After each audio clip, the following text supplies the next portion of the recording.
Okay, I honestly didn't feel cheated out of the elevator scene because to me, they upgraded it to something better. Actually, most of the iconic trailer scenes were upgraded to better versions. Now, if they had both scenes, then that would have been perfect too. And if you think the trailer scenes were better, then I'm not here to convince you otherwise.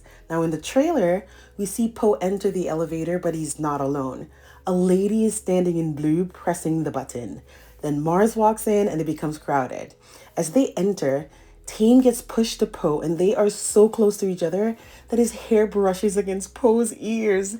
It's subtle but so cute. When this happens, Tame looks at Poe to see his reaction. Then Poe turns to look at him but quickly looks away because he notices Tame is looking at him. It's boyishly cute because Tame and Poe are just mesmerizing in this scene. There's a warm glow because it's their first time meeting, but you can feel the spark as if no one else is there in the elevator. Now, we have the scene that mirrors that scene in ThamePo episode 4. Poe and June are helping Tame, who arrives at the storage room after. Poe is surprised and flustered as soon as he sees Tame because, come on, it's Tame. The setting is different. It's just 3 of them as opposed to the crowded elevator. But as they're speaking, June notices Mick coming and warns them to hide. Tame takes Poe's arm and they are literally cramped between boxes and shelves so Mick can't see them. This setting is more intimate. Tame looks to see what is happening with Mick, and as he pulls his head back, they're so close that his nose rubs against Poe's nose. Poe's nose.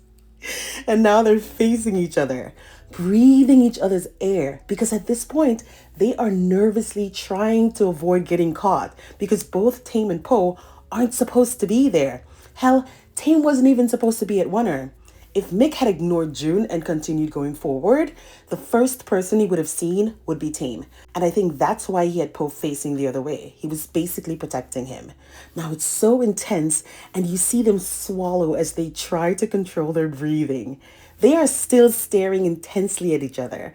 And as June diverts Mick from seeing them, you notice that Tame becomes calmer. His breathing is slower, and they're now captivated by each other, just immersed in each other's eyes. Oh my goodness. At this point, Poe is still in a tizzy because they are so close and Tame is practically holding him.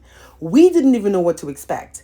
Tame is leaning against the boxes because if they move any closer, they would have kissed. And I kind of low-key wanted them to kiss. The tension is high, but we still feel the warmth and intense attraction exuding from them, and the lighting made it even better. At that moment, they're so lost in each other, it didn't matter that Mick and June left. They were still in that space, just taking it all in. When Tame realized, he then stepped out, but he was so close that Poe had to move his face away so they wouldn't touch again. Another difference between the elevator scene and the storage room scene is the forbidden aspect. It's secretive. The interaction was not supposed to happen. It's intriguing and it left us wanting more. So yeah, the scene was literally upgraded because that was pure magic. They couldn't have done that in the crowded elevator with the lady and Mars. And even if Tame and Poe were alone in the elevator, it wouldn't make sense for them to be that close because why? So trailer scene upgraded? Well done.